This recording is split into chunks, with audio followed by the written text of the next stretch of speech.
بسم اللہ الرحمن الرحیم۔ السلام علیکم ورحمۃ اللہ وبرکاتہ۔ آج کی ویڈیو کا موضوع ٹھنڈا پانی پر ہے۔ بہت سارے لوگوں نے سنا ہوگا ٹھنڈا پانی پینے سے ہڈیاں کمزور ہو جاتی ہیں، شوگر بڑھ جاتی ہے، دل کے والو بند کر دیتا ہے، خون کا بہاؤ روک دیتا ہے وغیرہ وغیرہ۔ لیکن آج میں آپ کو بتانے والی ہوں مکمل دلائل کے ساتھ کہ سنت رسول صلی اللہ علیہ وسلم کیا ہے اور من گھڑت باتیں کون سی ہیں۔ ٹھنڈا پانی کیسے پینا چاہیے، حضور پاک صلی اللہ علیہ وسلم نے اس کے متعلق کیا ارشاد فرمایا، آئیے جان لیتے ہیں۔ سیرت الشامی میں لکھا ہے کہ ٹھنڈا پانی آپ صلی اللہ علیہ وسلم کو بہت مرغوب تھا۔ کھانے اور پینے کی قبیل سے تعلق رکھنے والی کسی چیز کا بھی اتنا اہتمام نہ کیا گیا جتنا آپ صلی اللہ علیہ وسلم کے لیے ٹھنڈا پانی لانے کا اہتمام کیا جاتا تھا۔ مدینہ منورہ سے 2 میل کے فاصلے پر پیرے گڑھ سے آپ کے لیے ٹھنڈا پانی لایا جاتا، کیونکہ اولاً تو اس کنویں کا پانی ٹھنڈا ہوتا تھا، پھر اس کے بعد ایک مشکیزے میں اسے حضور اکرم صلی اللہ علیہ وسلم کے لیے مزید ٹھنڈا کیا جاتا تھا۔ حضرت جابر رضی اللہ تعالیٰ عنہ سے روایت ہے کہ آپ صلی اللہ علیہ وسلم کے لیے پرانے مشکیزے میں پانی کو ٹھنڈا کیا جاتا تھا۔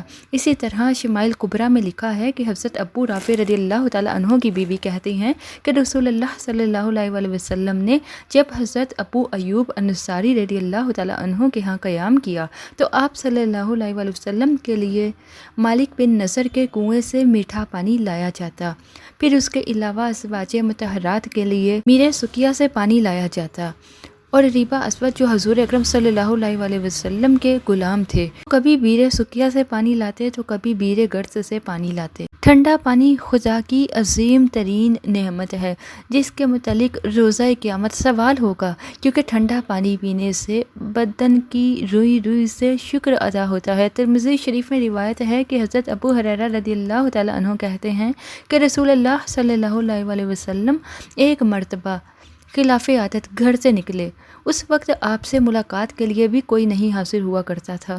اتنے میں حضرت ابو بکر رضی اللہ تعالیٰ عنہ تشریف لائے۔ آپ نے پوچھا کیسے آنا ہوا؟ عرض کیا یا رسول اللہ صلی اللہ علیہ وسلم، صرف آپ کی ملاقات، زیارت اور سلام عرض کرنے کی غرض سے حاضر ہوا ہوں۔ تھوڑی دیر بعد حضرت عمر رضی اللہ تعالیٰ عنہ بھی آ گئے۔ آپ نے اس سے پوچھا کیسے آنا ہوا؟ عرض کیا یا رسول اللہ صلی اللہ علیہ وسلم، بھوک کی وجہ سے آیا ہوں۔ نبی کریم صلی اللہ علیہ وسلم نے فرمایا مجھے کچھ بھوک محسوس ہو رہی ہے۔ پھر وہ ابو الحسن رضی اللہ تعالیٰ عنہ کے گھر کی طرف چل گئے۔ ابو الحسن کے ہاں بہت سی کھجوروں کے درخت اور کثیر تعداد میں بکریاں تھیں، البتہ خادم کوئی نہیں تھا۔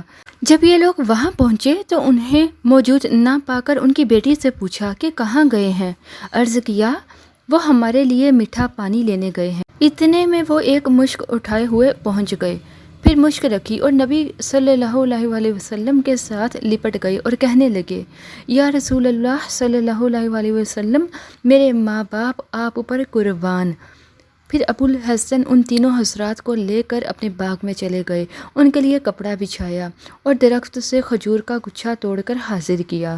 نبی صلی اللہ علیہ وسلم نے فرمایا تم ہمارے لیے صرف تازہ پختہ کھجوریں کیوں نہ لائے؟ انہوں نے عرض کیا میں اس ارادہ سے تازہ پختہ اور نیم پختہ کھجوریں لایا ہوں تاکہ آپ جو چاہیں اختیار فرمائیں۔ پھر انہوں نے کھجوریں کھائیں اور میٹھا پانی پیا۔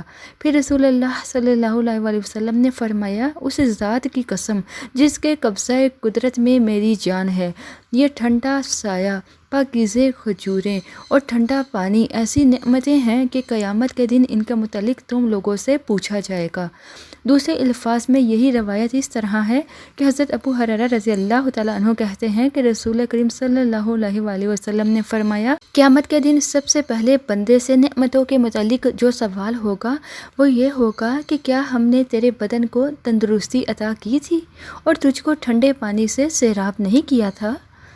مدارج میں لکھا ہے کہ حضرت امام مالک رحمۃ اللہ نے اپنے شاگردوں سے فرمایا کہ اے بیٹو پانی کو ٹھنڈا کر کے پیو، کیونکہ ٹھنڈا پانی پینے کی وجہ سے دل کی گہرائیوں سے شکر ادا ہوتا ہے۔ شیخ عبدالحق رحمۃ اللہ علیہ فرماتے ہیں مجھے اپنے والد ماجد رحمۃ اللہ کے متعلق خوب یاد ہے کہ جب وہ ٹھنڈا پانی پیتے تو بے خود ہو جاتے، جب تھوڑی دیر تک اسی عالم بے خودی میں رہتے، اس کے بعد اپنی حالت پر واپس آتے تو فرماتے سبحان اللہ، یہ ٹھنڈا پانی بھی کیا چیز ہے اور اللہ نے اس کو کتنا بہترین بنایا ہے۔ اور اسی طرح عالم ذوق و توحید کے متعلق کلمات ارشاد فرماتے۔ اسی طرح ترمذی شریف میں لکھا ہے کہ نبی کریم صلی اللہ علیہ وآلہ وسلم نے فرمایا کہ حضرت داؤد علیہ السلام کی دعاؤں میں سے ایک دعا یہ ہے، دعا کا ترجمہ بتاتی چلوں، اے اللہ میں تجھ سے تیری اور ہر اس شخص کی محبت مانگتا ہوں جو تجھ سے محبت کرتا ہے، پھر ہر وہ عمل جو مجھے تیری محبت تک پہنچائے، اے اللہ میرے لیے اپنی محبت کو میری جان و مال، اہل و عیال اور ٹھنڈے پانی سے بھی زیادہ عزیز کر دے۔ کبھی کہتے ہیں کہ جب رسول اللہ صلی اللہ علیہ وآلہ وسلم حضرت داؤد علیہ السلام کا ذکر کرتے تو فرماتے کہ وہ بندوں میں سب سے زیادہ عبادت گزار تھے۔ سنن دارمی کی روایت ہے، حضرت عتبہ بن عبد سلمہ بیان کرتے ہیں، یہ نبی کریم صلی اللہ علیہ وآلہ وسلم کے صحابہ کرام میں شامل ہے۔ ایک شخص نے نبی کریم صلی اللہ علیہ وآلہ وسلم سے دریافت کیا، یا رسول اللہ صلی اللہ علیہ وآلہ وسلم آپ کا بچپن کیسا تھا؟ نبی کریم صلی اللہ علیہ وآلہ وسلم نے ارشاد فرمایا، میری دائیا کا تعلق بنو سعد بن بکر سے تھا۔ ایک مرتبہ میں اور ان کا بیٹا اپنی بکریاں چرانے کے لیے گئے، ہمارے ساتھ کھانے کے لیے کچھ نہیں تھا۔ میں نے کہا، اے میرے بھائی تم جاؤ اور امی جان سے ہمارے لیے کچھ کھانا لاؤ۔ میرا بھائی چلا گیا، میں ان جانوروں کے پاس ٹھہر گیا۔ اسی دوران دو سفید پرندے جو گدھوں کی مانند تھے آئے، اور ان میں سے ایک نے اپنے ساتھی سے کہا، کیا یہ وہی ہے؟ دوسرے نے جواب دیا، ہاں۔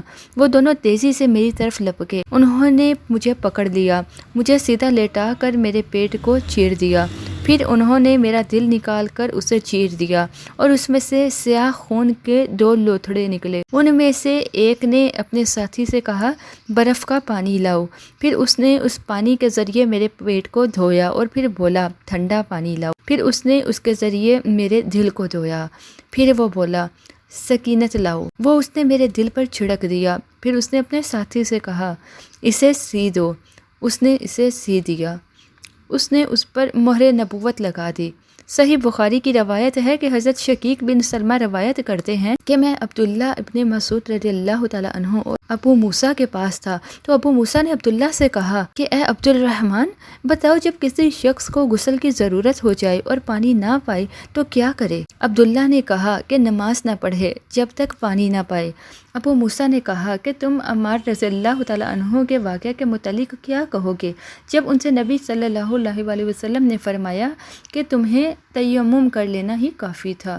عبداللہ بولے، کیا تم نے نہیں دیکھا کہ عمر رضی اللہ تعالیٰ عنہ نے عمار رضی اللہ تعالیٰ عنہ کے اس قول پر بھروسہ نہیں کیا؟ ابو موسیٰ نے کہا، اچھا، عمار رضی اللہ تعالیٰ عنہ کے قول کو بھی رہنے دو، تم آیت تیمم کے متعلق کیا کہو گے؟ تو عبداللہ رضی اللہ تعالیٰ عنہ کی سمجھ میں نہ آیا کہ کیا جواب دے۔ پھر بھی انہوں نے یہ کہا کہ ہم اگر ان لوگوں کو اس بارے میں اجازت دے دیں گے تو واجب ان میں سے کسی کو پانی ٹھنڈا معلوم ہوگا اسے چھوڑ دے گا اور تیمم کر لے گا۔ سلیمان کہتے ہیں کہ میں نے شقیق سے کہا کہ عبداللہ بن مسعود رضی اللہ تعالیٰ عنہ نے تیمم کی اجازت صرف اسی وجہ سے نہ دی۔ انہوں نے کہا، ہاں، ایک روایت ہے کہ حضرت ابو بکر رضی اللہ تعالیٰ عنہ نے ایک چرواہے سے دودھ لے کر اس میں اتنا پانی ملایا کہ وہ دودھ ٹھنڈا ہو گیا اور پھر اسے حضور صلی اللہ علیہ وآلہ وسلم کو پینے کے لیے دیا۔ عرب لوگ دودھ کو اسی طرح پیتے تھے، ہمارے ہاں اسے کچی لسی کہا جاتا ہے، جو زیادہ تر آم کھانے کے بعد آموں کے موسم میں پی جاتی ہے۔ تو کون کون گرمیوں میں اس سنت کو زندہ کر رہا ہے؟ کمنٹ میں ضرور بتائیے گا۔ صحیح بخاری کی روایت ہے کہ حضور صلی اللہ علیہ وآلہ وسلم نے فرمایا، جب دجال نکلے گا تو اس کے ساتھ پانی اور آگ ہوں گے، بس جسے لوگ آگ سمجھ رہے ہوں گے وہ تو حقیقت میں ٹھنڈا پانی ہوگا، اور جسے لوگ پانی سمجھ رہے ہوں گے وہ جلانے والی آگ ہوگی۔ جو شخص تم میں سے دجال کو پائے تو اسے اس میں گرنا چاہیے جسے وہ آگ سمجھ رہا ہو، اس لیے کہ وہ حقیقت میں ٹھنڈا اور شیریں پانی ہوگا۔ تو خواتین و حضرات، میں نے تقریباً ٹھنڈے پانی پر اتنی زیادہ احادیث تلاش کی، اس سے آدھے گھنٹے کی ویڈیو بن سکتی تھی، لیکن میں نے کچھ احادیث آپ کے ساتھ شیئر کی ہیں۔ ان احادیث کو سننے کے بعد سمجھ آ جاتی ہے کہ ٹھنڈا پانی پینا حضور صلی اللہ علیہ وآلہ وسلم کی محبوب و مرغوب چیزوں اور سنتوں میں سے تھا۔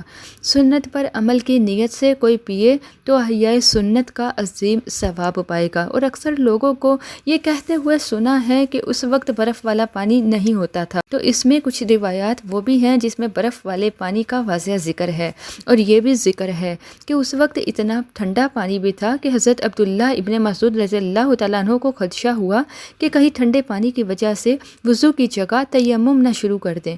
تو یہ ساری لغو باتیں ہیں کہ تب یہ تھا وہ تھا، اور کوئی ایسی حدیث میری نظر سے نہیں گزری جس میں آقا صلی اللہ علیہ وآلہ وسلم نے ٹھنڈے پانی کو نقصان دہ کہا ہو۔ ان دنوں سوشل میڈیا میں ٹھنڈا پانی پینے کے جو نقصانات گنوائے جا رہے ہیں وہ بے بنیاد ہیں۔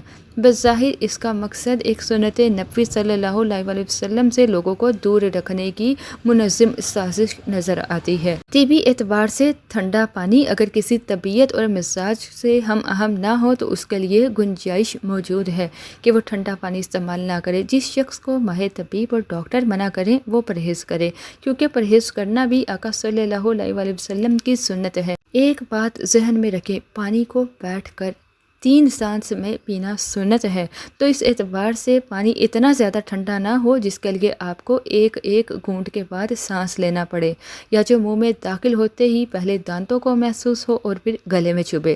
اتنا ٹھنڈا پانی پینا سنت ہے جو جہاں سے گزرے سکون مہیا کرے، نہ کہ تکلیف۔ اور ایک دم اونٹوں کی طرح پانی مت پیا کریں، وہ معدے کو شدید نقصان پہنچاتا ہے۔ تو خواتین و حضرات، اگر تو آپ کو لگتا ہے اس ویڈیو سے کسی کو فائدہ پہنچ سکتا ہے تو اس کو فیس بک، واٹس ایپ، ٹویٹر اپنے جاننے والوں کے ساتھ ضرور شیئر کریں۔ اور یہاں پر ہم لوگوں نے دیکھا مشکیزے کا ٹھنڈا پانی، آپ کو بتاتی چلوں مشکیزے میں پانی رکھ دیا کریں، اس کی تاثیر ٹھنڈی ہو جاتی ہے، اور وہ ٹھنڈا پانی جو ہمیں استعمال کرنا چاہیے، جو بہت زیادہ بھی ٹھنڈا نہیں ہوتا کہ پیا نہ جا سکے، لیکن اس کی تاثیر ٹھنڈی ہوتی ہے، وہ اتنا ٹھنڈا ہوتا ہے کہ ہم آسانی سے پی سکتے ہیں، اور اس سے انشاءاللہ جیسے کہ حضور پاک صلی اللہ علیہ وآلہ وسلم کی احادیث سے ثابت ہوتا ہے کہ اس سے کوئی نقصان نہیں ہوتا۔ بہت سارے لوگ اپنے گھر میں برف کا پانی استعمال کرنے کے بجائے گھڑے کا پانی استعمال کرتے ہیں، اور گھڑے کا پانی بھی ٹھنڈا پانی ہی مانا جاتا ہے، کیونکہ گھڑے میں اگر پانی کچھ ٹائم تک رہتا ہے، کچھ گھنٹوں تک رہتا ہے یا ساری رات رہتا ہے تو اس کی تاثیر بھی ٹھنڈی ہو جاتی ہے اور اس میں ٹھنڈک پیدا ہو جاتی ہے، جو کہ جسم کے لیے بے حد فائدہ مند ہے۔ اللہ حافظ، جزاک اللہ خیر۔